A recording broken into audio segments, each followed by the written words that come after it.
የአውሮፓ ምጽአት አህጉሪቱ በእሳት ባህር ውስጥ ስትሰምጥ እናም ተፈጥሮ የቁጣ እሳቷን በሰው ልጅ ላይ ስታዘንብ በአሁኑ ወቅት በመላው አውሮፓ ምድር ላይ እየታየ ያለ ክስተት ሆኗል።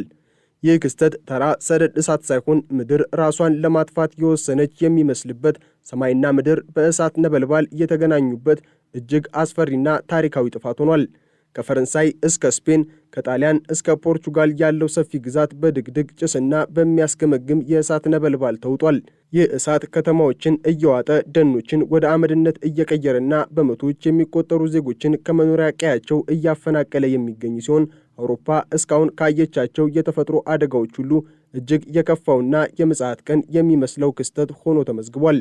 የምድሪቱ ሙቀት ከአቅም በላይ ጨምሮ አየሩ መተንፈሻ እስከሚያጣ ድረስ ታፍኗል።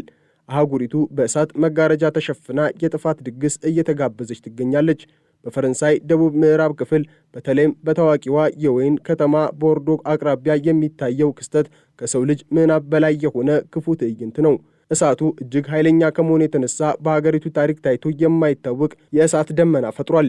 ይህ አስፈሪ የተፈጥሮ ክስተት እሳቱ ራሱን የቻለ የአየር ንብረት እንዲኖረውም አድርጓል። እነዚህ ግዙፍ የጭስና የእሳት ደመናዎች የራሳቸውን ንፋስ፣ ነጎድጓድና መብረቅ በመፍጠር አዳዲስ እሳቶችን በየቦታው እየለኮሱ ይገኛሉ። ይህ ማለት ተፈጥሮ ራሷን በራሷ እያቃጠለች ያለችበትና የሰው ልጅ የእሳት አደጋ ሰራተኞች ሊቆጣጠሩት የማይችሉት አጋንንታዊ ኃይል ሆኗል ማለት ነው። የፈረንሳዩ ፕሬዝዳንት ኢማኑኤል ማክሮን የአገሪቱን ከፍተኛ አመራሮች ሰብስበው በአስቸኳይ ስብሰባ ላይ ቢገኙም እሳቱ ግን የፓሪስን ከተማ 4 እጥፍ የሚሆን ስፋት ያለው መሬት በአጭር ጊዜ ውስጥ ወደ አመድነት ቀይሮ ቦርዶን ሊውጣት ጥቂት ኪሎ ሜትሮች ብቻ ቀርተውታል። በየቦታው የሚታየው ነበልባል የሰማዩን ሰማያዊ ቀለም ወደ ደም ቀይነት ቀይሮታል። ቦርዶ አሁን የምትመስለው የታላቅ ጦርነት ግንባርን እንጂ የሰላም ከተማን አይደለም። ወደ ስፔን ስናቀና ደግሞ ሁኔታው ይበልጥ ሰቅጣጭና ልብ ሰባሪ ይሆናል።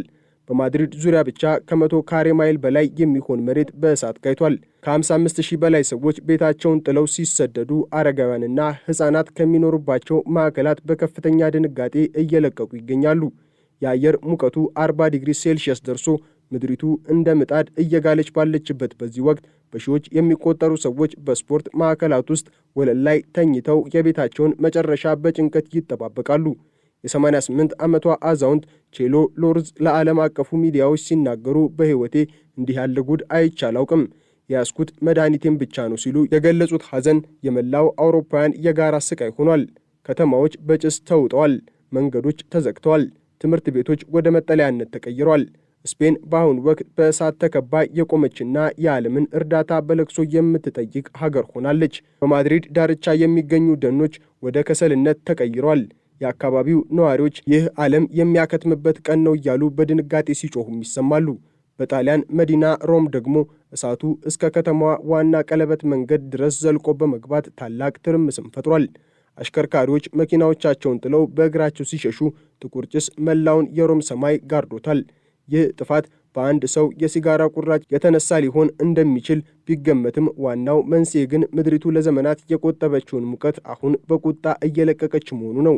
አውሮፓ ባለፈው ክረምት ከፍተኛ ዝናብ አስተናግዳ የነበረ ቢሆንም ያ ዝናብ ያበቀላቸው ሳሮችና ቅጠሎች አሁን ለነበልባሉ እንደማገዶ በማገልገል እሳቱ ይበልጥ እንዲቀጣጠል አድርገውታል። ይህ የአየር ንብረት ቀውስ ያስከተለው መዘዝ አውሮፓን ወደ ሲኦል ደጃፍ አቅርቧታል። የታላቋ ሮም ታሪካዊ ቅርሶች በጭስ ተሸፍነዋል። የጥንታዊቷ ከተማ ነዋሪዎች አየር አጥተው በየቤታቸው ተዘግተው ይገኛሉ። የእሳት አደጋ ሰራተኞች የሚከፍሉት መስዋዕትነት እጅግ የሚገርምና ታሪካዊ ነው። የፈረንሳይ አውሮፕላን አብራሪዎች በ50 ዲግሪ ሴልሺየስ በሚግል የኮክፒት ሙቀት ውስጥ ሆነው እሳቱን ለማጥፋት ከሰማይ የውሃ ቦምብ ሲያዘንቡ፣ በምድር ላይ ደግሞ በሺዎች የሚቆጠሩ ወታደሮችና ሲቪሎች ምድሪቱን እየቆፈሩ እሳቱ እንዳይሻገር ለማድረግ ይታገላሉ። ይሁን እንጂ የእሳት ደመናው የሚፈጥረው መብረቅና ንፋሱ የሰውን ልጅ ጥረት ሁሉ ከንቱ እያደረገው ይገኛል። የሳይንስ ሊቃውንት እንደሚናገሩት ይህ ክስተት በአውሮፓ ታሪክ ታይቶ የማይታወቅና ወደፊት ለሚመጣው ታላቅ ተፈጥሯዊ ቁጣ ቅድመ ማስጠንቀቂያ ነው። አህጉሪቱ እየተቃጠለች ያለችው በፀሐይ ሙቀት ብቻ ሳይሆን የሰው ልጅ ለአካባቢ ጥበቃ በሰጠው ቸልተኝነት ጭምር መሆኑን የዘርፉ ባለሙያዎች በምሬት ይናገራሉ። እሳቱ የራሱ ሕይወት ያለው ይመስል ወደ ፈለገበት አቅጣጫ እየተዘዋወረ ሰብአዊ ጥረቶችን እያፌዘባቸው ይገኛል። በመቶ ሺዎች የሚቆጠሩ ተፈናቃዮች በየመጠለያ ሆነው ቤታችንን እናገኘው ይሆን በሚል ስጋት ይንቀጠቀጣሉ። የማድሪድ እና የቦርዶ አካባቢዎች አሁን የሚመስሉት የጦርነት ቀጠና እንጂ ሰላማዊ ከተሞችን አይደለም።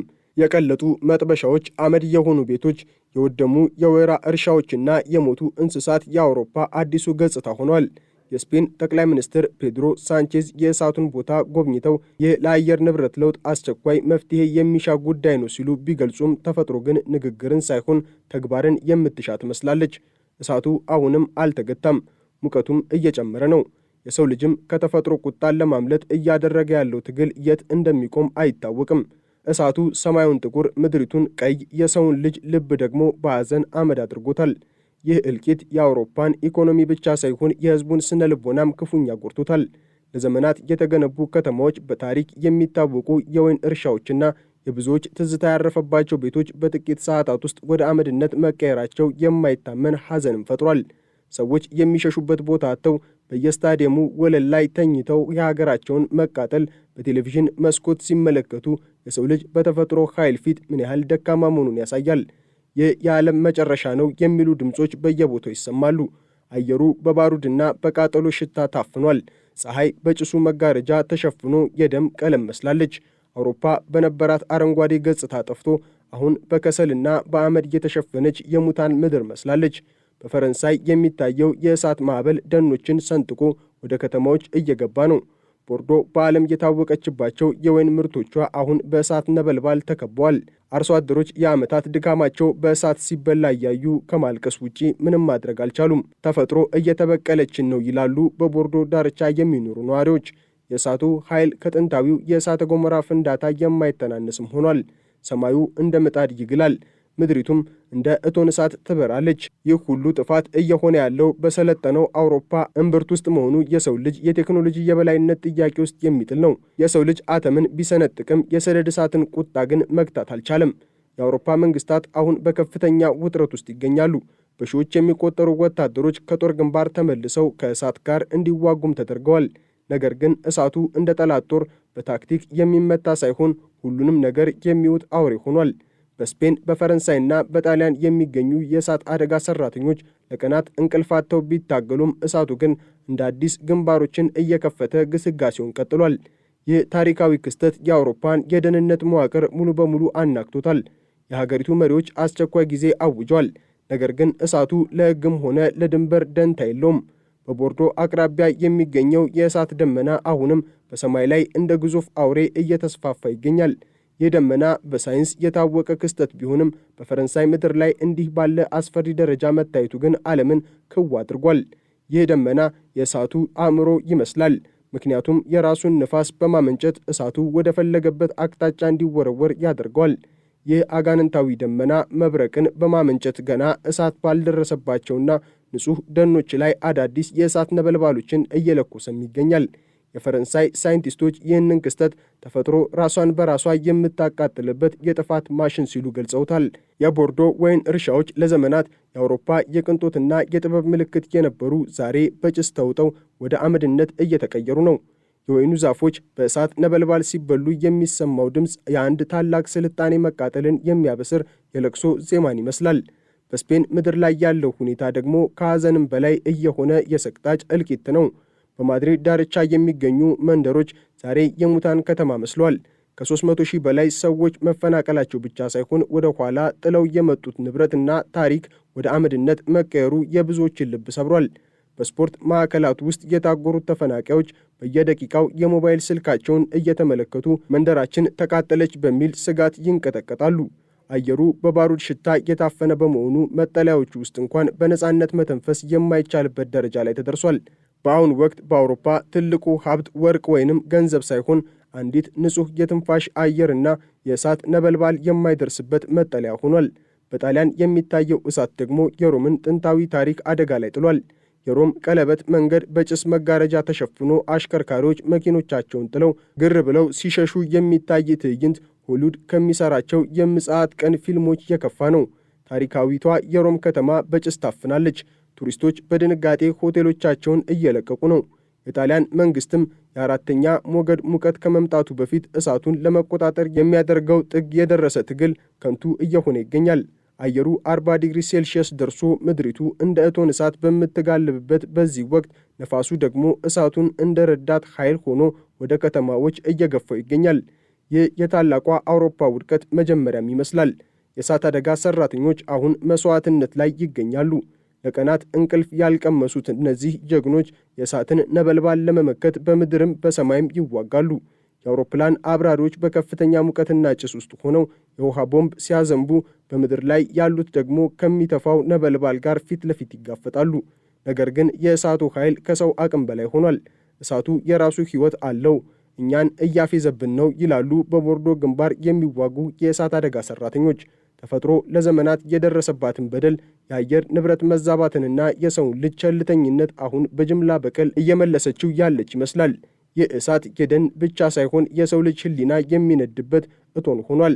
በመቶ ሺዎች የሚቆጠሩ የዱር እንስሳትና የእጽዋት ዝርያዎች በአንድ ጀንበር ከምድረ ገጽ እየጠፉ ነው።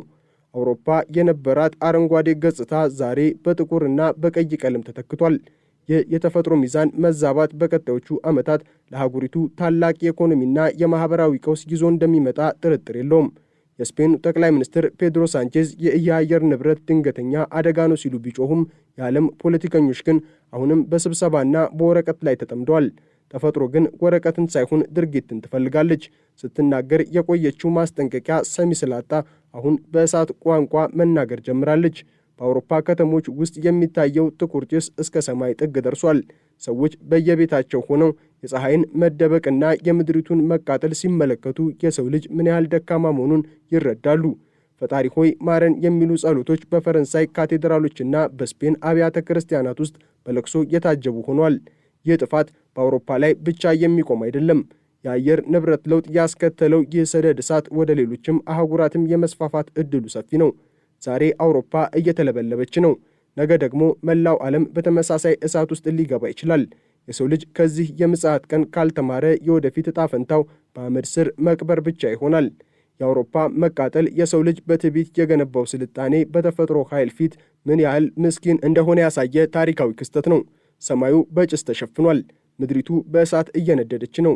የሰላም ተስፋውም እንደ ጭስ እየበነነ ይገኛል። ይህ ታሪካዊ እልቂት ፈጽሞ ሊረሳ የማይችልና በሰው ልጅ ታሪክ መዝገብ ላይ በጥቁር ቀለም የሚጻፍ ዘላለማዊ ጠባሳ ነው። አውሮፓ እየተቃጠለች ነው። የጥፋት መለከቱም በነበልባሉ ድምፅ ውስጥ እየተሰማ ይገኛል። ከዚህ ሲኦላዊ እሳት ለመዳን የሚደረገው ሩጫ ጊዜው እያለቀበት ነው። አህጉሪቱም በአመድ ስር ለመቅበር ጥቂት ሰዓታት ብቻ ቀርተዋታል። የዓለም በድንጋጤ ትመለከታለች። ተፈጥሮ ግን ቁጣዋን አሁንም እየገለጸች ነው። ይህ የአውሮፓ ምጽአት ዛሬ በይፋ ተጀምሯል። መጨረሻው ግን የት እንደሚሆን ማንም አያውቅም። የመቃብሮቹ ድምፅ ፍትህን ይጮኋል። የምድሪቱ ደምም በቀልን ይጠራል። ተፈጥሮ እያቃጠለች ትገኛለች። የሰው ልጅ ካልተመለሰ ከዚህ እሳት የሚተርፍ ምንም ነገር አይኖርም።